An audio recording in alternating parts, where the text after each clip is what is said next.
توہین عدالت کی کارروائی کریں، تو انہوں نے اپنے آپ کو کلیئر کر دیا۔ پھر قاضی صاحب 9 سپٹمبر کو رپورٹرز جو ہیں ان سے بات کرتے ہوئے جب وہ کہتے ہیں فلاں کیس کیوں نہیں لگا، فلاں کیس کیوں نہیں لگا، تو وہ ٹارگٹ کرتے ہیں منصور علی شاہ صاحب کو اور منیب اختر صاحب کو، کہتے ہیں میں تو موجود ہوں، وہ چھٹیاں کر رہے ہیں، ان سے پوچھیں، یہ وہ سارا کچھ ان کے بارے میں اس طرح کی زبان استعمال کرتے ہیں۔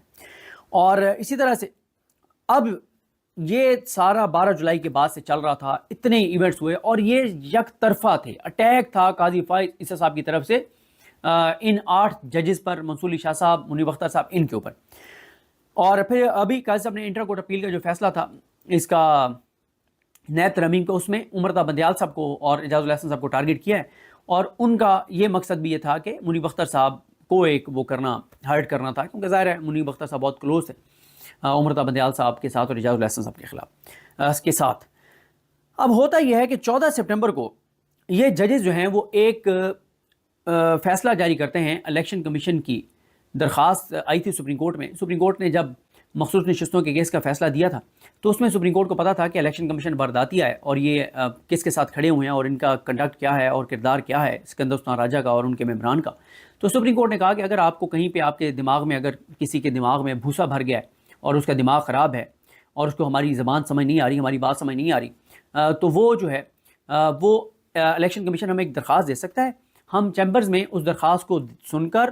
ڈسکس کر کے، سن کر نہیں، اس کو دیکھ کر، اور ہم جو ہے وہ وضاحت کر دیں گے اگر الیکشن کمیشن کو ابہام ہو۔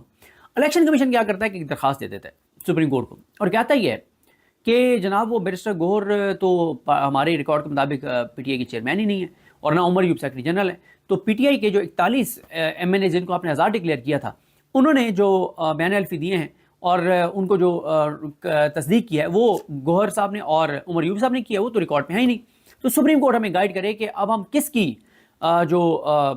سرٹیفکیٹ ہے وہ مانیں، کس کے دستخط مانیں۔ سپریم کورٹ میں ہوتا یہ ہے کہ 9 سپٹمبر تک چھٹیاں تھیں، 9 سپٹمبر کو تمام ججز آ گئے،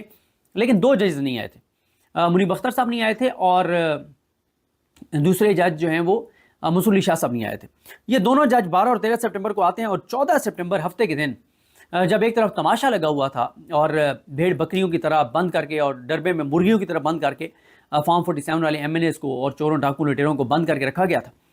تو اس دوران سپریم کورٹ سے بڑا سرپرائز آتا ہے اور سپریم کورٹ یہ وضاحت کرتی ہے الیکشن کمیشن کو جواب دیتے ہوئے کہ جناب آپ نے ہمیں درخواست دیا، یہ غیر ضروری تھی، یہ سپریم کورٹ کے فیصلے پر عمل درآمد نہ کرنے کا بہانہ تھا، آپ واردات ڈال رہے ہیں، اور یہ 41 جو آزاد ایم این ایز تھے وہ آپ پی ٹی آئی کے ایم این ایز ہو چکے ہیں جنہوں نے بین الفی دے دیا اور جن کی تصدیق پی ٹی آئی نے کر دی ہے، تو اب یہ مطلب سپریم کورٹ نے ایک طرح سے کلیئر کر دیا کہ ان کا ووٹ کاؤنٹ نہیں ہوگا۔ ایک طرح سے سپریم کورٹ کا مطلب یہی تھا، اور وہ آئینی ترمیم کا حصہ نہیں بن سکتے، اور یہ سرپرائز تھا، یہ سرجیکل اسٹرائک تھی آئینی ترمیم کے اوپر اور قاضی فائز صاحب کی ایکسٹینشن کے اوپر۔ اچھا، اب یہ ہو گیا 14 سپٹمبر کو۔ اب وہ یہ ہے کہ کل ایک نوٹ سامنے آیا ہے، اور اس نوٹ میں یہ سامنے آیا ہے کہ ڈپٹی رجسٹرار نے ایک نوٹ لکھا ہے رجسٹرار کو کہ وہ یہ کہتے ہیں کہ ایک چیز چل رہی ہے کہ سپریم کورٹ نے کوئی وضاحتی فیصلہ جاری کیا ہے، لیکن نہ تو اس کی کاز لسٹ جاری ہوئی ہے، نہ اس پہ کسی کو نوٹس ہوئے ہیں، نہ کسی کو سنا گیا ہے، اور مجھے وہ رات 8 بجے تک عدالتی حکم نامہ ملا بھی نہیں ہے۔ اب اس میں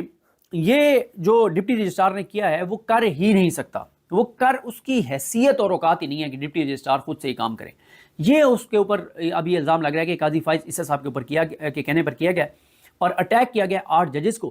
اور حکومت بھی بڑا الزام لگا رہی ہے کہ 8 ججز نے ہفتے والے دن ہی کیوں کلیریفیکیشن جاری کیا ہے، حالانکہ اس نے تو سارا کچھ سیٹ تھا آئینی ترمیم کے لیے اور سرجیکل اسٹرائک تو ہو گئی تھی۔ اب سلمان اکرم راجہ صاحب نے یہ بات درست کی ہے کہ اگر آپ یہ کہتے ہیں کہ سپریم کورٹ نے اس لیے کیا ہے کہ یہ آئینی ترمیم کرنے جا رہے ہیں، تو پھر بھی سپریم کورٹ نے ٹھیک کیا ہے کہ ہمارے فیصلے کا غلط استعمال کر رہے ہیں آپ یہ کہہ رہے ہیں کہ 41 ہوا میں ہیں، نہ اوپر ہیں نہ نیچے ہیں۔ یہ بات بیرسٹر عقیل صاحب نے کی جیو پر بھی اور اے آر وائی پہ بھی، تو سپریم کورٹ نے کلیریفیکیشن جاری کر دی کہ اس سے پہلے کہ بلے والے نشان کے فیصلے کی طرح ایک غلط اقدام کرے پارلیمنٹ اور سارے، اور پھر بعد میں کہا جائے کہ سپریم کورٹ کے فیصلے میں تو وہ آزاد تھے، تو سپریم کورٹ نے کہا نہیں، جس دن انہوں نے بین الفی دیا اور پی ٹی آئی نے تصدیق کر دی کہ ہمارے امیدوار تھے، اس دن سے وہ جو ہیں وہ ہیں پی ٹی آئی کے ایم این ایز ہیں، تو اس طرح سے اب وہ فائنڈنگ ہو گیا ان کے اوپر کہ وہ آئینی ترمیم میں ووٹ نہیں ڈال سکتے تھے، اور اس لیے قاضی صاحب نے پھر رجسٹرار سے یہ نوٹ جاری کروا دیا۔ یہ اس کے پیچھے قاضی صاحب سے پوچھے بغیر ہو نہیں سکتا، تو اس کا مطلب یہ ہے کہ جو پیچھے میں نے 12 جولائی سے بینچ کی تشکیل سے یہ اس نوٹ کے آنے تک کی جو جتنی چیزیں میں نے آپ کو بتائی ہیں، اس سے آپ کو یہ نظر آتا ہے کہ سپریم کورٹ میں سب اچھا نہیں ہے، اور کل کا جو نوٹ ہے ڈپٹی رجسٹرار کا جو سامنے آیا ہے، جو 14 کا ہے اور سامنے کل آیا ہے، عمران وسیم صاحب اس کو انہوں نے بریک کیا ہے، وہ یہ بتاتا ہے کہ قاضی صاحب ابھی تک انتقام پر اترے ہوئے ہیں، اور اس کا مطلب یہ ہے کہ آنے والے چند دنوں میں کوئی اور بڑا کھڑاک جو ہے وہ ہو سکتا ہے، چیزیں خراب ہو سکتی ہیں، کچھ بڑی ہلچل سپریم کورٹ سے ہو سکتی ہے۔ اور اب یہ بھی ایک خدشہ ہے قاضی صاحب کو اور ان کے گروپ کو کہ جو پاکستان بار کا جو ایک کی پیٹیشن ہے اس پہ ہو سکتا ہے کہ بینچ تشکیل دے دیں منصور علی شاہ صاحب اور منیب اختر صاحب، اور یہ جو آئینی ترمیم مسودہ سامنے آئے اور یہ بینچ تشکیل دے دیں، اور پھر چیزیں اور زیادہ جو ہے وہ سپریم کورٹ میں خراب ہو جائیں گی۔ اور یہ بھی آپ کو بتا دوں کہ الیکشن کمیشن آف پاکستان جو ہے وہ اسی اب نوٹ کا سہارا لے کر ڈپٹی رجسٹرار کے وہ سپریم کورٹ کے 8 ججز کے فیصلے پر عمل درآمد نہیں کرے گا۔ تو قاضی فائز عیسیٰ صاحب جو ہیں وہ ابھی تک ایکٹیو ہیں ان 8 ججز کے خلاف، جس میں فیوچر کے 4 چیف جسٹسز ہیں، منصور علی شاہ صاحب، منیب اختر صاحب، عائشہ ملک صاحبہ اور شاہد وحید صاحب۔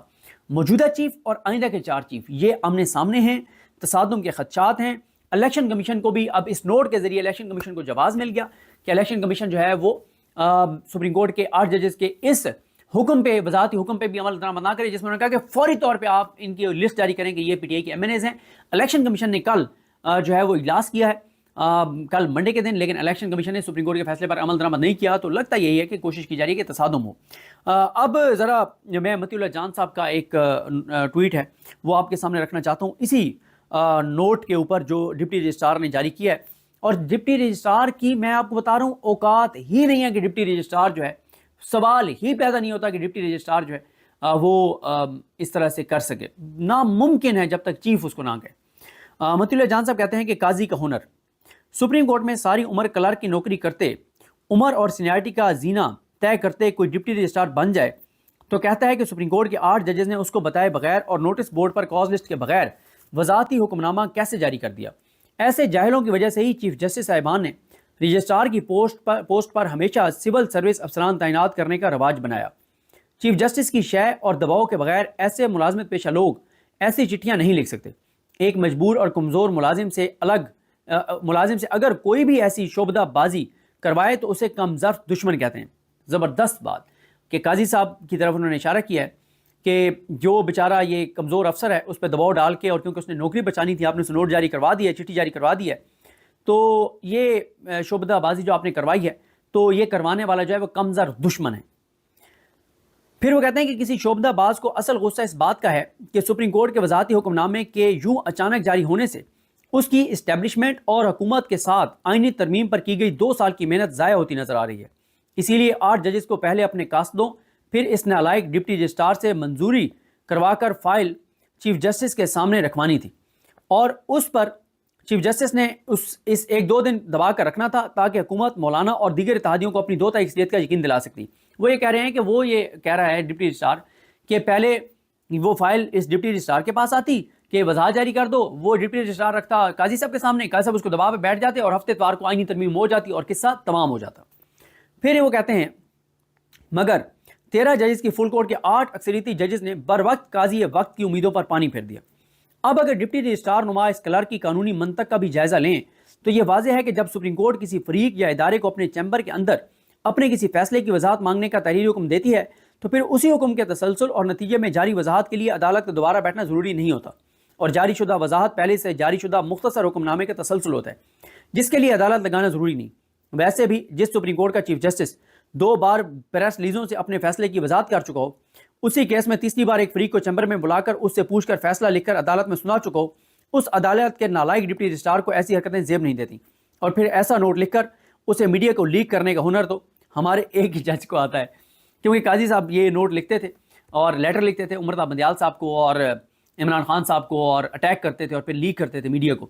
اور یہ جو متی اللہ جان صاحب نے بات کی ہے یہ بالکل درست ہے کہ قاضی صاحب نے یہ جو نوٹ لیک کروایا ہے اور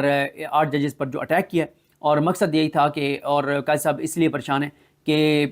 جو کس طرح سے یہ نوٹ جاری ہوا اور آئینی ترمیم بڑھ گئی، کیونکہ 41 وہ جو رکین اسمبلی ہیں وہ پھر ان کے ہاتھ پاؤں باندھ دیے سپریم کورٹ نے کہ وہ ووٹ نہیں ڈال سکتے۔ اور یہ بات بھی درست ہے کہ مبارک ثانی کیس میں 2nd ریویو میں قاضی صاحب نے فیصلہ دیا ہے، اور دیکھیں قاضی صاحب نے کون سا غیر آئینی کام نہیں کیا، کیا نہیں کیا، لیکن آپ نے دیکھا کہ کبھی کسی جج نے کومنٹ کیا ہو، مطلب منصور علی شاہ صاحب نے یا منیب اختر صاحب نے، اطہر من اللہ صاحب نے، عائشہ ملک صاحبہ نے، شاہد وحید صاحب نے، محمد علی مظہر صاحب نے، حسن نظر رضوی صاحب نے، عرفان سعادت خان صاحب نے، کبھی آپ نے دیکھا کہ انہوں نے کوئی کمنٹ کیا؟ کبھی نہیں کیا. اور قاضی صاحب کوئی موقع سے نہیں جانے دے رہے، مسلسل چھیڑ چھاڑ کر رہے ہیں. اور میرا خیال ہے کہ یہ اعصاب کی جنگ ہے. 8 ججز کو اپنے اعصاب کنٹرول میں رکھنے، اور خاص طور پہ 4 جو اس میں فیوچر کے چیف جسٹسز ہیں ان کو اپنے اعصاب کنٹرول میں رکھنے اور قابو میں رکھنے، تاکہ وہ کوئی ایسا موقع نہ دیں کہ کوئی بہت بڑا تصادم جو ہے وہ ہو جائے. اور میرا خیال ہے الیکشن کمیشن یہ چاہ رہا ہے کہ سپریم کورٹ کوئی نوٹس لے یا کوئی کنٹیمپٹ پروسیڈنگ سٹارٹ کرے اور ایک لڑائی شروع ہو جائے. لیکن میرا نہیں خیال کہ ججز یہ کریں گے. یہ ججز بڑے سلو چیزوں کو لے کے چلیں گے، اور تفصیلی فیصلہ بھی ابھی تک نہیں آیا. اس کی بھی شاید وجہ یہی ہے کہ ججز کو پتہ ہے کہ تفصیلی فیصلہ آ گیا تو ریویو لگانا پڑے گا، ریویو لگا تو پھر 8 ججز پہ دباؤ ہوگا، پھر شاید 1-2 ججز خدا نہ خواستہ وہ اپنا فیصلہ بدل لیں، 2-3-4، اور پھر پتہ چلے کہ دوبارہ مخصوص نشستیں نون لیگ اور پیپلز پارٹی کو مل گئی ہیں، چوروں ڈاکوں لٹیروں کو، اور قاضی صاحب کی ایکسٹینشن کی ترمیم یا فیڈرل کورٹ کی ترمیم انہوں نے کر دی ہے. تو یہ جناب صورتحال ہے. اگلے دن نظر رکھنی ہوگی سپریم کورٹ پہ، کسی وقت بھی کوئی بڑی خبر آ سکتی ہے. اور سب سے بڑی خبریں آئیں گی جب پرسوں جمعرات کے دن، کل بدھ یا پرسوں جمعرات کو، جب پریکٹس اینڈ پروسیجر ایکٹ کے تحت جو کمیٹی ہے اس کا اجلاس ہوگا، تو اس میں یہ 2 ججز جو ہے وہ بینچ بنا سکتے ہیں. یہ جو پاکستان بار کونسل کی درخواست ہے، جو پی ٹی آئی کی درخواست آ رہی ہے اس کے اوپر، اور کوئی اور بھی عام کیسز وہ ٹیک اپ کر سکتے ہیں، کوئی عام کیس لگا سکتے ہیں، کوئی سوموٹو بھی لے سکتے ہیں. تو چیزیں ٹھیک نہیں ہیں سپریم کورٹ میں، چیزیں کسی وقت بھی ایکسٹریم پہ جا سکتی ہیں. گو کہ منصور علی شاہ صاحب اور منیب اختر صاحب کی کوشش یہ ہوگی کہ کوئی ایسی تصادم کی صورتحال نہ ہو، تاکہ یہ بس 28 دن کسی طرح سے گزر جائیں اور اللہ تعالیٰ پاکستان کو اس سارے ایک جو کچھ ہو رہا ہے اس سے نجات دلائے. کیونکہ 25 اکتوبر کے بعد بہت مشکل ہے یہ جبر، یہ فسطائیت، یہ جو کچھ اس ملک کے اندر ہو رہا ہے اس کو جاری رکھنا. تو بہرحال جی دیکھتے ہیں چیزیں کیسے آگے بڑھتی ہیں.